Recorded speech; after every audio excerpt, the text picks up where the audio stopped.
Hi everyone, I am Legacy, and we're playing some more Sunlightscream. This is episode 2 so far of this game, and I'm really liking it. I played Doki Doki Literature Club. I mentioned this in the last episode, which if you haven't watched it, go check that out first, because this is a continuation of this game. But I played that game last year, I believe, around this time, and I really liked it. So it gives me a little bit of those vibes, but not as suicide-y. So we're gonna go ahead and load game. And don't forget, if you haven't yet, please like the video and subscribe if you like this kind of content. I didn't wake up until the third alarm clock. I'd gotten used to getting up this early lately. Yesterday's call got pushed to the back burner, and the overall impression of the arrival rolled into one big snowball that rolled and enlarged on its own. I had a quick breakfast of cereal and rushed to the university, repeating formulas as I went. But I was in a hurry for nothing. It turned out that I arrived even before the time. There wasn't even anyone in the classroom yet, except Nate. The guy was sitting over his notes. I decided to cheer him up somehow after yesterday and said hello quietly. Nate raised his glasses at me in amazement and looked around.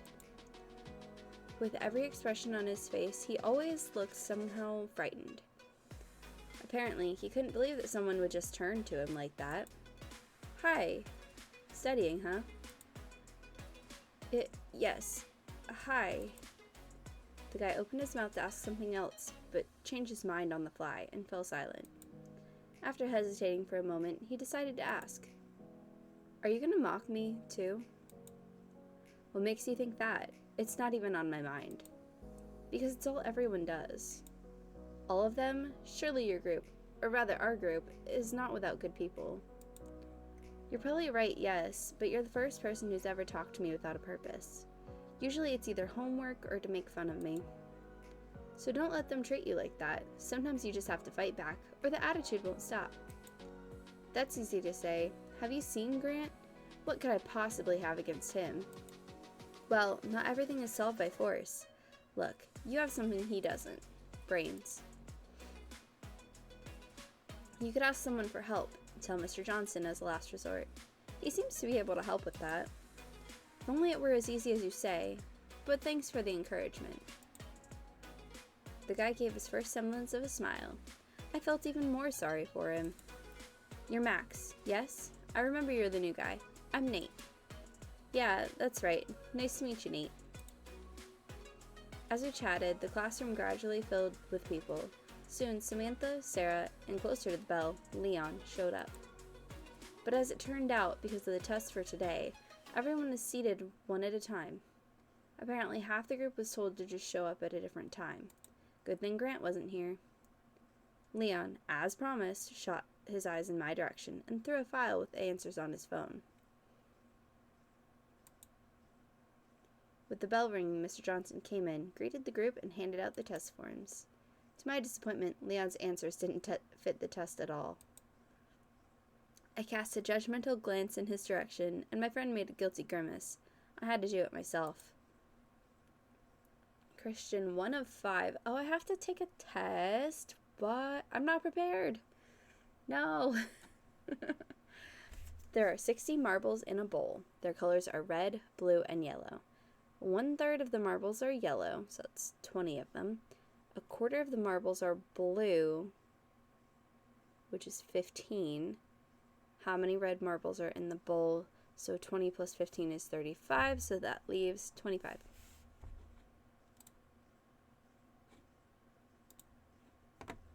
What number will be in place of the question mark?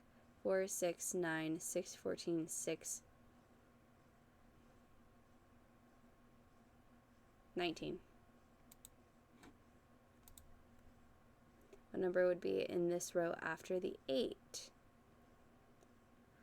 4, 16, 5, 25, 8 is 64. If you add up all the odd numbers in this row, will the sum be even or not? 7, 14, 32, 60, 97.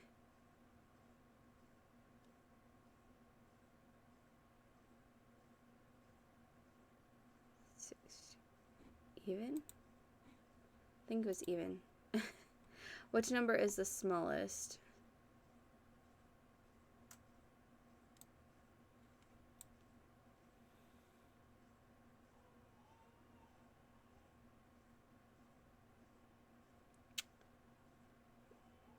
One-fifth is 0.2. 1/8 is, it's gonna be 0.1 something.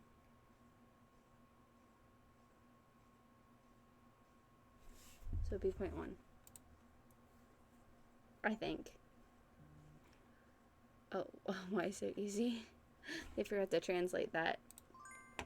I felt like I wrote an A, although I did have to think about some of the questions. Time was coming to an end, and everyone turned in their work. After the lesson, we had a break until the next class. My friends and I decided to take a little walk in the backyard of the building. While the girls were late at university, Leon and I had already gone out to the sunny field. Some guys were playing soccer on the field. This test is bullshit. All my found answers didn't fit. I had to randomly jot down answers. Is it really that bad? It didn't seem that hard, although I'm not sure I got it right myself. Oh, I wish I could walk to the park instead of all this. I don't feel like going to the rest of my classes. Something obscured the sun in front of us. Ugh. Leon didn't notice the obstacle, so he just crashed into the chest of Grant, who appeared in front of us. He grabbed his friend by the scruff of the neck and dragged him away. Edwards, just the man I need. Get over here. Hey, what are you doing? Stay out of this, little man, unless you want to get one too. Then maybe you can explain why you're making threatening phone calls at night. What are you talking about? I don't care about you. Not yet. Leon shrank back and fell silent, not wanting to get into an altercation. And you, I'm sick of your pathetic excuses. When will I see my money? But it's mine. Shut up. He slammed his fist into the wall in front of Leon's face with force. You're lucky I'm in a hurry right now. I swear, if the answers don't fit, I'll kill that nerd. You stay here until the end of school, then I'll wait for you here in the backyard. Either you bring my money or we'll have another conversation. And God forbid you don't show up here. You know what's gonna happen to you. Don't forget, Edwards. Here, after studying. He shook Leon, then grinned and stalked towards the building's entrance. My crumpled friend came back to me and scratched the back of his head awkwardly. What the hell was that about now? What other money was he talking about? I didn't want it to come out like this, in front of you, but there's no point in hiding it now. You see, my family has quite a bit of money. My dad has a real estate business. That's not the point. Okay, so honestly, I was kind of getting the vibe that he was a rich kid. Kind of getting that vibe. Like from the start. He reminds me of a character from Vampire Academy, honestly. And if anybody knows what character I'm talking about from Vampire Academy, let me know in the comments. A long time ago, this overgrown protein man was harassing me about something, and as soon as he found out I had money, he started demanding payment for my immunity. At one point, I got sick of it all and just stopped paying him for nothing. So he's pissed off, demanding some debt from me that he made up himself. Can you imagine how crazy this is? Yeah, tough case. What are you gonna do now? What can I do? I'm gonna have to deal with him. You mean you're gonna walk around with black eyes? Don't write me off. I was in martial arts for a year. At this point, Sarah and Samantha caught up with us. What are you boys gossiping about? We ran into Grant on the way in. He doesn't seem to be in a good mood. He's always in a bad mood. Nothing new. Apparently, he decided not to say too much about their conversation. So I decided not to tell other people's secrets. Leon immediately tried to change the subject. By the way, did you ask him about some call? Yeah, probably a mistake, or he didn't react to it at all. Someone called me last night. Someone new? That's what I thought too. There was a hidden number. And what did he want? Threatening, I take it. I just don't understand what he wanted. His voice was distorted. Interference? Probably just someone playing a prank. Nothing serious. Threats? Are you sure it's safe? I hope so. Sounds scary, but it could have been any of the students running you through the network. I thought Grant or Erica at first too, but why would they even do such a thing and not address it personally? No, it's not them. Grant wouldn't have been smart enough to do it, and Erica, it's not her style. Plus, you two haven't really gotten to know each other yet, I take it. Listen, Slayer, you're quite the hacker. Is there any way you could find out who this number belongs to? Alas, that number is no longer traceable. But you're right, there is something I can do to help. I can install a program that will trace the number for you if a smart guy wants to troll you again. But that can only be done at my house. Well, I don't want to burden you. It's probably an isolated incident. We chatted about school, everyday life, and my past life in Los Angeles. I didn't have any close friends there, so it wasn't too hard for me to move. Time flew by as we already had to go back to the university. Leon was stubborn and didn't want to go. He even wanted to skip a couple of classes to go for a longer walk, but we collectively dragged him back inside. Classes flew by at breakneck speed again. After the bell rang, Samantha came up to me. Max, can I ask you something? Sure, what's the matter? I'm embarrassed to even talk about such a thing. Anyway, I borrowed a book from the library a long time ago. I should have returned it a long time ago, too. But it got lost, and I found it just yesterday. And now I have to go and get it back. But I'm kind of scared. I realize it's not something horrible like phone threats or something, but could you go to the library with me? It was evident that everything said was given to the girl with difficulty, and she stared at the floor looking at her shoes.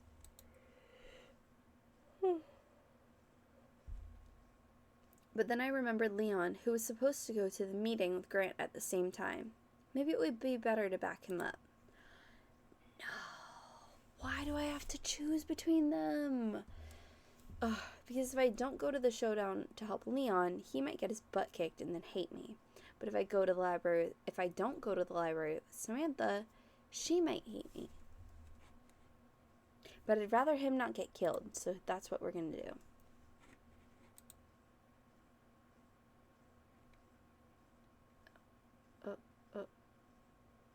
I'm sorry, I'm afraid I can't right now. I have to help a friend with something. The girl looked away and sighed sadly. Of course I understand. I won't keep you waiting for anything. She could just wait until a later date. She's already waited all this time. She could totally wait one more day. I'll go with you any other time, okay? But Samantha ignored my question, quietly gathered herself, and walked out. Well, I hope she wasn't too offended. But seriously, taking a book to the library or actually backing up a friend, I'm gonna go with the real help. That was still a little harsh. Leon himself was nowhere to be seen. He must have already gone to meet his fate. I went behind the building where there were no longer any people at all, and did indeed see Leon and Grant. They were arguing in a heated tone. I only wanted to watch from around the corner, but I carelessly touched the trash can, and both guys turned around at the sound. I had to come out of hiding and approach them. You again? How many times? If you haven't figured it out yet, it's none of your business. Max, you shouldn't have. If it concerns my friend, it concerns me. Shut up, Leon. I don't know how it's done here, but you can't owe a man a debt out of money that doesn't belong to him. Shut up. I'm sick of your chatter. I see you two are bonding, but you know what I'll tell you, rookie? I got friends too. Before I knew it, two of the same big guys were sneaking up on us from behind. Probably his bad bunch. The possible escape plans were fading away. Did you think you were going to come in here and scare me? I'm going to count your teeth. He stepped forward and tried to get me with a swinging punch to the head. But I'd been on edge for a while now, so I just stepped back, dodging the blow, and then came in close and punched him sharply in the solar plexus. Stunned, the jock jerked backward. His buddy grabbed me from behind, and Grant gave me a few solid punches to the ribs, then to the cheekbone.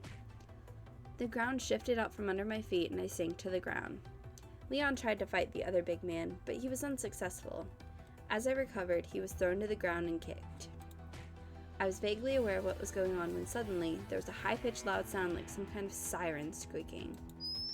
The attackers put their hands over their ears, shouted curses, not realizing the source of the sound. I looked up and saw Sarah standing next to me. I read her lips rather than heard her words. "Come on, hurry up. Come on, stop lying around." Leon and I got up as fast as we could and ran away together. We ran around the building and across the street to a crowded place. But there was no chase after us. Damn cowards. All they can do is attack in the majority. I knew it couldn't go that clean with them. Well, thanks to Sarah, if it wasn't for her, we'd be chops by now. You're welcome, boys. You're lucky I overheard you guys talking this afternoon, so now I thought I'd check in. Thank you too, Max. I don't know how it would have gone without you. Just checking in to see how you're doing. You can't just let him threaten you for his fantasies. By the way, what was that awful sound? The girl smiled dazzlingly and pointed to her collar. You like it? It's my personal development and pride. Technicolor 2.0. What you heard is what you might call an amplified ultrasound. I have a slight phobia of dogs and it scares them away, so I decided to add such a feature. And then I amplified it so it could just have a strong effect on people too for emergencies. Like the one you just had. And you were saved from the sound. Yeah, I have headphones. Wow, that's a useful device. Now it has saved our lives, if not our health. What's gonna happen now? What do you mean? Well, Grant's obviously not gonna get off our backs that easy now. He's out for blood, and he's going to ruin our lives any way he can. Let's just be careful and stick together for now. The fact that he didn't follow us shows he's not so fearless. And we'll deal with our problems as they come. Still, be careful, guys. I might not be around next time. The girl smiled broadly and bid us farewell. Oh, I completely forgot. What is it? Chris was supposed to go to the pizza place with me after studying today. He's probably waiting for me. I opened my phone on silent mode. There were indeed 3 missed ones. Man, I'm sorry if I had to distract you like this. To be honest, I didn't expect you to come. Chris is your brother, right? Yeah, that's right. It's no big deal. I'm just gonna be a little late. We wanted to celebrate my move at a pizza place.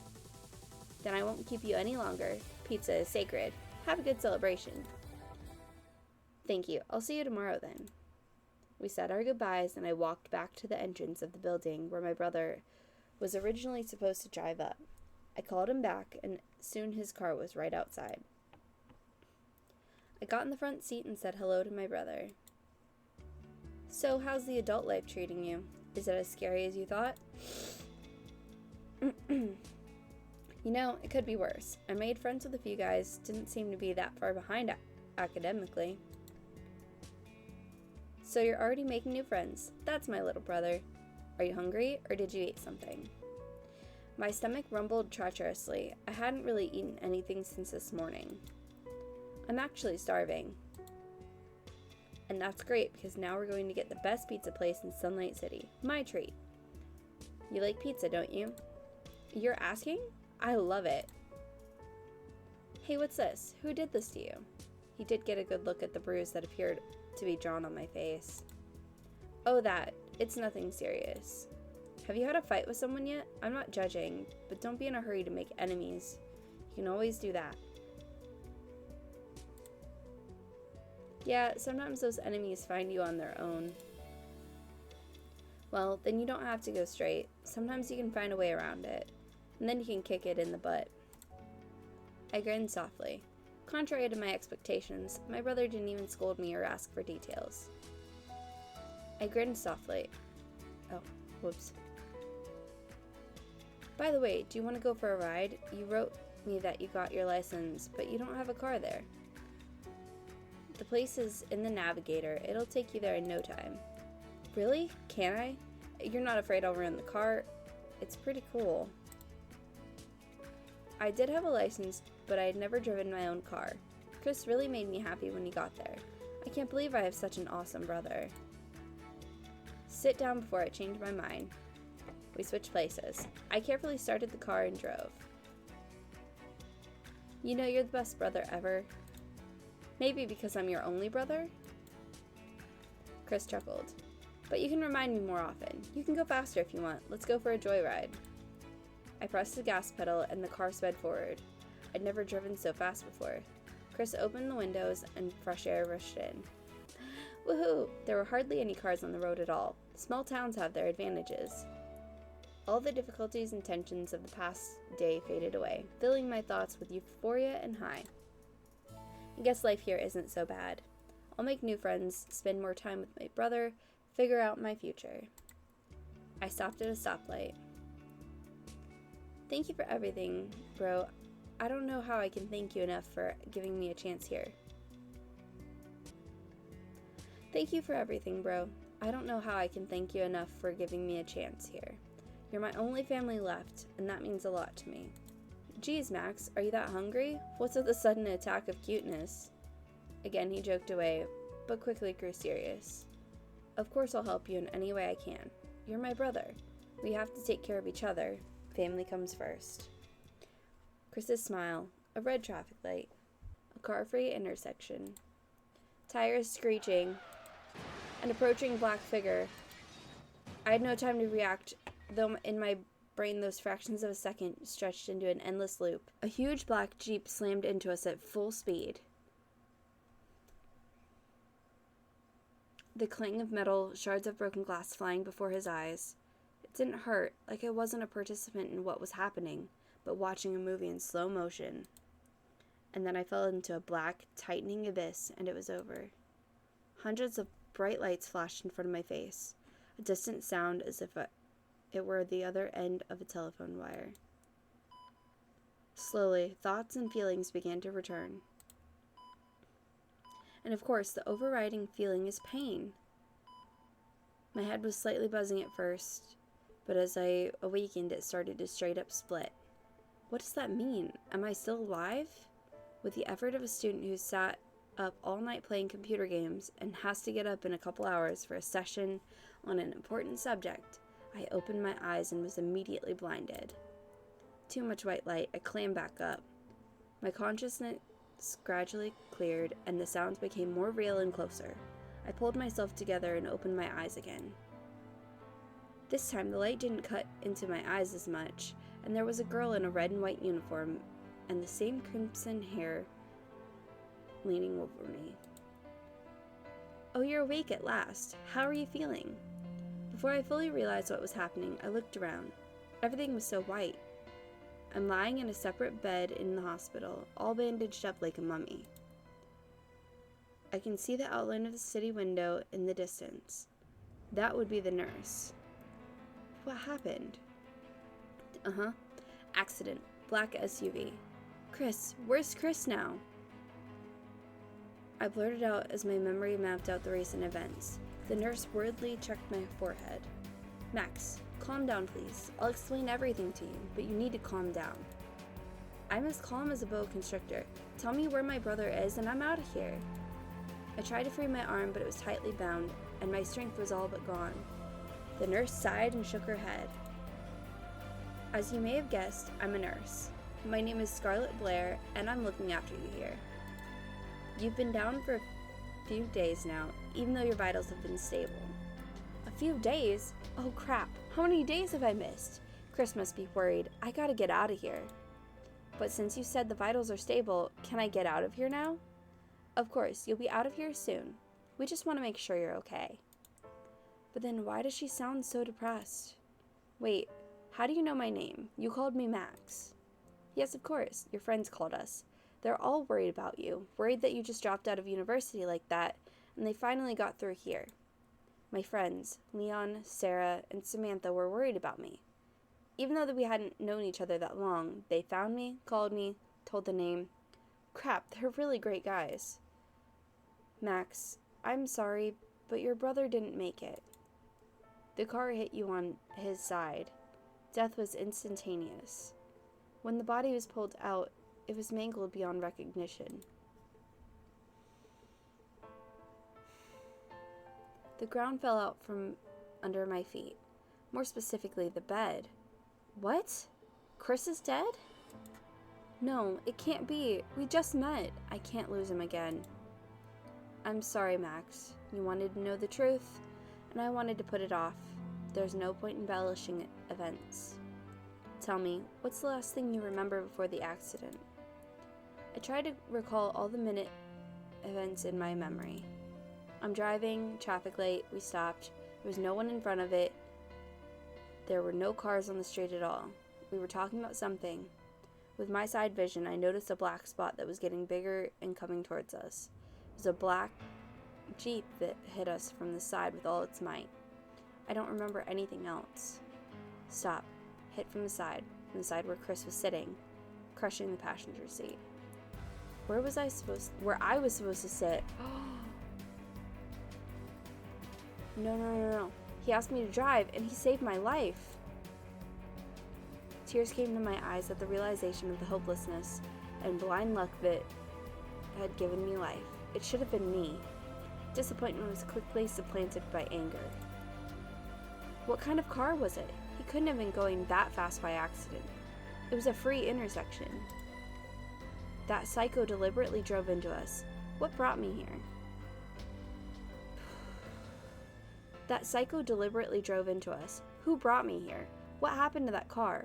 Answer me. I was already shouting, and Scarlett's eyes widened in fright, and she recoiled. I knew in a quarter of my mind that she had nothing to do with it. But I couldn't just keep it to myself, and there was no one else here but her. She put her hands out in front of her in a protective stance. That's why I said you'd be able to leave soon, but not at the moment. Your condition is quite stable, with only minor bruises and scratches. There's someone else who wants to talk to you. This is Police Officer Elizabeth Reynolds. The fact is that no other car was found at the scene of the accident. Passers-by noticed only your car crumpled into a cake and called the ambulance and the police. They just left the scene. I don't know if he did it on purpose or by accident, but he got away. So I want you to talk it over with her, and after that, you're free to go if you see fit. My work here is done. I'll leave some pills here on the table for you, just to reduce your headaches. You can take one a day. Physically, you're completely healthy. She injected me with some kind of solution through a syringe, and I felt pleasantly energized, this time able to move my arms and legs. So, are you ready to talk, or do you need more time to rest? I'm ready. You can call her. Scarlett smiled softly and nodded. She got up from my bunk and got ready to leave. And thank you for everything. She turned around and smiled at me.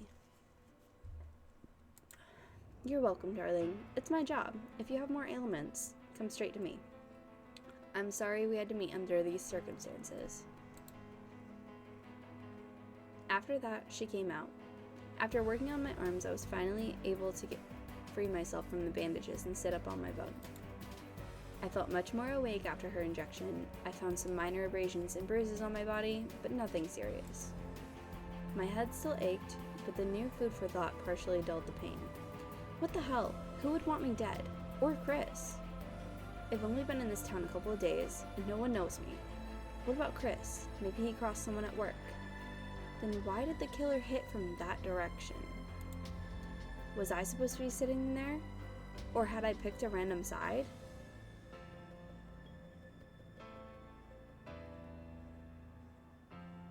Could Grant have been crazy enough to do something like that? So many questions, but not one answer. Meanwhile, a young police officer walked in, a little taller than I was, wearing her usual dark blue uniform, cap on her head, and blonde hair braided into braids. What?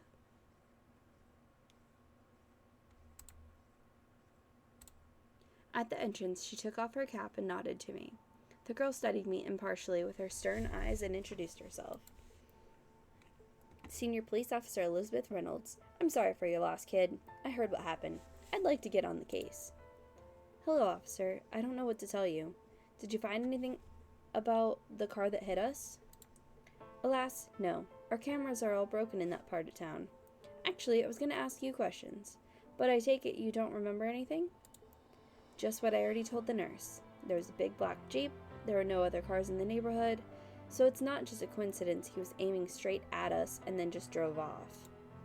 Please find this killer. Any other cameras in town that might have him on them? Elizabeth unwound her braid thoughtfully and walked across the room. Killer, don't be so hasty. I realize you just lost a brother, but it could have just been a drunk driver who lost control. Or faulty brakes. And then he got scared and drove off without waiting for witnesses. It's definitely not a drunk driver. Otherwise, how could he drive away normally without attracting attention? And if the brakes had failed, he wouldn't have been able to get far either. And the road was all clear. He could have easily avoided the accident. I'm sure it's premeditated murder, and you don't want to do your job. I was getting hot again, almost shouting every phrase in her face. I think it's more obvious than anything else. Why can't she just appreciate the facts? Easy, easy, kid. Accident, yes. Crime, yes. But murder? You've been out for days. Don't jump to conclusions on a hot head. I checked cameras in nearby neighborhoods, but there were no cars matching your description. So what, he's just vaporized? I'll continue to look at more distant surveillance cameras as well and give benchmarks to look for. And if it is murder, we'll get to the bottom of it. Do you know anyone who might have had a grudge against you or your brother? I don't think so, although there was one bully from the university, Grant. Are you so good at pissing people off that by the second day they want to kill you? I don't mean to downplay your skills, but don't you think that's a bit much? Yeah, you're probably right. It can't be that serious. Then, I don't know, maybe one of Chris's coworkers from his father's business? Or some old acquaintance of his? By the way, what about your father? Could he have any enemies? He died not too long ago. I don't know. Could be. Chris didn't tell me much about him. Oh, I'm sorry. It's okay. We haven't really talked since we were kids. And Mom. Also dead, which is why I moved away. Basically, all I had left was Chris, and he was taken away. You poor thing. I know your situation is unenviable, and you've just arrived in town, but try to keep your spirits up. Here you go. Here's my number. If you find anything new, feel free to call me directly. If I manage to find something, I'll contact you myself. I took the outstretched business card with her personal number and slipped it into my pocket. Okay, well, thank you for that. It's just all... Okay, well, thank you for that. It's just that it's all so weird. It was bad, and now it's kind of getting better. I feel normal, and now it's all slipping back into the abyss. You can do it, boy. Elizabeth patted my shoulder encouragingly and smiled. Find people you can count on and stick with them. You're still in Learn, right? Yeah, I just got into university. That's great. It'll give you something to keep your mind occupied. You'll meet someone in the new environment and get your mind off things. I'm sure they'll keep you busy. The officer looked at the time on her smartphone. Alright, kid, I won't keep you or myself. I've got some errands to run. The nurse said you're fully physically fit, so you can go straight home. She pulled on her cap and left the room. I sat motionless for a while, digesting what I had heard. And why am I doing this? What have I done wrong in this life? I don't know how, but I'm going to try to find out. And to do that, I had to move forward. I jumped to the floor, my legs numb and stiff from days of inactivity. But after a few fumbling steps, I made it to the table and picked up my pills. There was also some stack of papers with Scarlett's signature on it, apparently some medical certificates. As luck would have it, I had a headache, so I took the first pill right away. It took effect almost immediately. That does not happen. I swear to God. Maybe for some people, but like, come on. I'm probably wrong. But like for me, nope, not that quick. When I stretched my legs, I was finally able to straighten up. I wanted to get home as soon as possible, so I left the hospital and went home. Granted, I mean, usually it's Tylenol, or like something small like that, but still. I came in completely devastated. The hospital was not far from home, about a half-hour's walk away. It was already dark outside. Walking a half hour after sitting in the hospital In a hospital bed, asleep for 3 days. Nah, it doesn't sound right. But you gotta do what you gotta do. I found frozen convenience foods in the fridge. I quickly heated them up and had a snack without much appetite. Before I went to bed, I decided to Google the news on the accident. Maybe I could find some clue there. I opened my laptop and searched for the news of that day. Few sites did cover it. Unidentified man rams passenger car at full speed and flees. Terrible Sunlight City crash claims passenger's life. Driver fights for life in hospital. And similar headlines. Almost all have the same photo of our mangled car on them, taken sometime later by a witness. The articles themselves wrote that people were shocked by such a serious accident. Even minor accidents are rare for our small town. I see. Nothing useful for me. I lay back in bed and stared at the ceiling. This Officer Reynolds seemed competent, even though she was skeptical of what I was saying. But it's better to take matters into your own hands. And then I felt like I'd been electrocuted. How could I have forgotten that? That midnight call, as he said, if you hang up now, someone you care about will die. A cold chill ran through me. I jumped up on the bed. What if it wasn't a prank, and the caller and the driver of the Jeep were the same person? So much for the evidence. Why didn't I remember this at the hospital? I even have that hidden number in my call history. Shouldn't we call Elizabeth right now? What time do the cops go to bed? Probably late. I jumped out of bed. Remembering where I'd put her business card, I rummaged in my jacket pockets and pulled out a slip of paper with a number. I twirled it around in my hands, thinking. But was it such important information? It was midnight on the clock. So we're gonna call her because even if it's like midnight, which is funny because the art shows 2 o'clock. But, either way. I feel like it would be better to call her than to not call her because it's still an important fact, and I mean, it's kind of obvious what happened here. Of course we should call. Even any little thing can help the investigation, and this is not even close to being a little thing.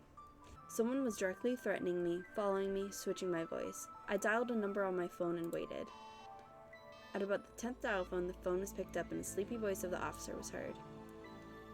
Max, is that you? Do you know what time it is? Oh, I hope you have a good reason. I'm sorry, Elizabeth, but there's more than good reason. I remembered an important detail that somehow slipped my mind this afternoon.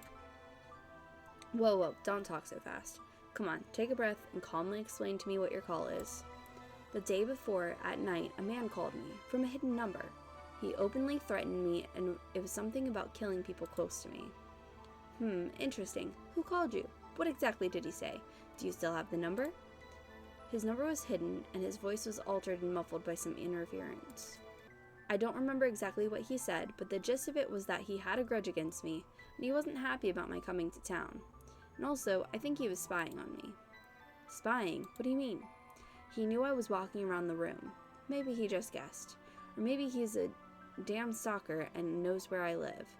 Now do you realize this isn't just speculation? Well, I really want to believe you, but you know how that sounds. But it's true. Like a strange coincidence, even if it's all true, I have facts to work with, and this just is circumstantial evidence, you know? I understand. I shouldn't have called. That's where you're wrong. Even though you woke me up, which I'm not happy about, any information from you will be useful. Who knows? Maybe it'll help when the time comes. Okay, that's pretty much it. Glad if I could help in any way. Thank you for the information, and good night. Good night. Elizabeth hung up the phone. I absently put the phone away and went back to bed. My conscience was now completely clear, and I could relax. Thought about my immediate plans. Alright, I'll get back to studying. I hope I didn't miss much there. I should try to distract myself until I came to my senses. I drifted off to sleep with those thoughts. In the dream, Chris and I were sitting in a pizza place, eating a large pepperoni, drinking a Coke, and laughing. We chatted merrily about something, but the words were indistinguishable. As Chris pulled a large piece toward him, he accidentally dripped tomato sauce on his jacket. A small red spot that was slowly spreading and growing in size. I stared at it, and it kept getting bigger and bigger. There it was, halfway down your chest, a huge dripping bloodstain. I looked up at my brother's face in horror, but instead it was a smudged grimace, more like pizza dough or a smudge on an artist's canvas. I groaned in horror and then screamed as hard as I could, waking up and sitting up in bed screaming. My heart was pounding like crazy.